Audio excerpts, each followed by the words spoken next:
What's going on, guys? I'm back for the second video about 30 seconds after I recorded the first video today, if you saw the Montreal BFR earlier. So, Game 53 against the Toronto Maple Leafs in Toronto. It was a 6 o'clock game, nationally televised on TNT on February 15th.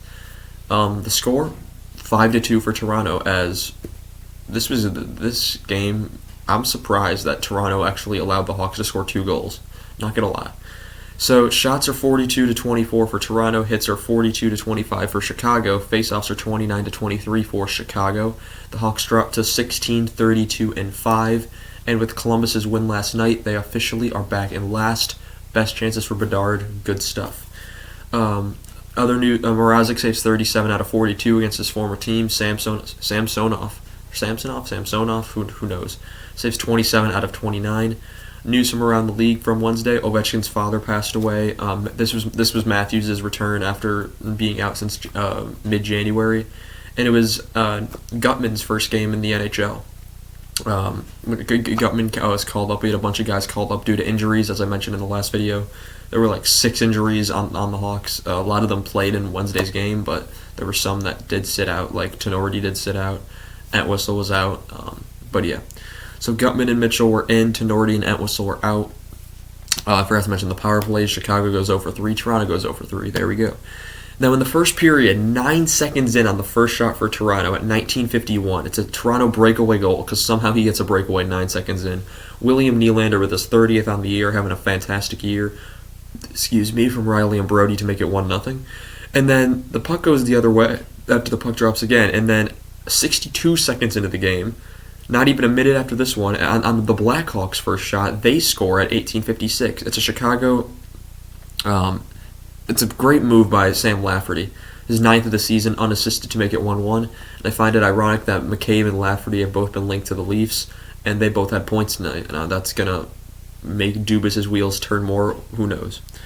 And also other news, there's been now things that Taves and Kane won't be traded this year, and I'm thinking, so are they going to re-sign, or what's going to happen? Because I don't want to get nothing for both of them. That would honestly be the worst thing that could possibly happen. Gutman has a big hit on Matthews early. Tavares is denied. 11:46, it's a Toronto deflection goal that goes off Murphy from Rasmus Sandin, his 4th of the season from Tavares to make it 2-1. Then 15 seconds later at 11:31, it's a Toronto goal by Alex Kerfoot. However, the Hawks challenge for offside, and it is no goal after the review. Ashton Reese has a shot that's just wide. Radish is absolutely robbed. 8:39, it's a Toronto goal to Austin Matthews. That's their 4th goal of the period, 3rd one that's allowed. 26th of the season and his first game back. Nylander and Sandin with the assist to make it 3-1. And then Joey Anderson has a wraparound that's stopped. We go to the second period, where at 19:14, it's a Chicago one-timer goal from Philip Kurashev, his 8th of the season, from Domi and McCabe to make it 3-2. That'd be the closest the Hawks came. As Nylander's denied, Kerfoot's denied. At 15:41, Chicago penalty to Domi for slashing, which would be killed. Then at 12:23, the puck is given up behind the net, and Toronto gets the puck right back to the front with Mrazek out of the net. It's an empty net goal essentially for John Tavares at 12:23. 24th of the season from Kerfoot and Marner, which makes it 4-2 for the Leafs. Bunting missed an open net. 6:52, Toronto penalty to Timmins for interference, which would be killed. Then at 3:53, as soon as he comes out of the box, it's a Toronto goal from Connor Timmins. It's a blast of a shot. 2nd of the season from Matthews and Nylander to make it 5-2.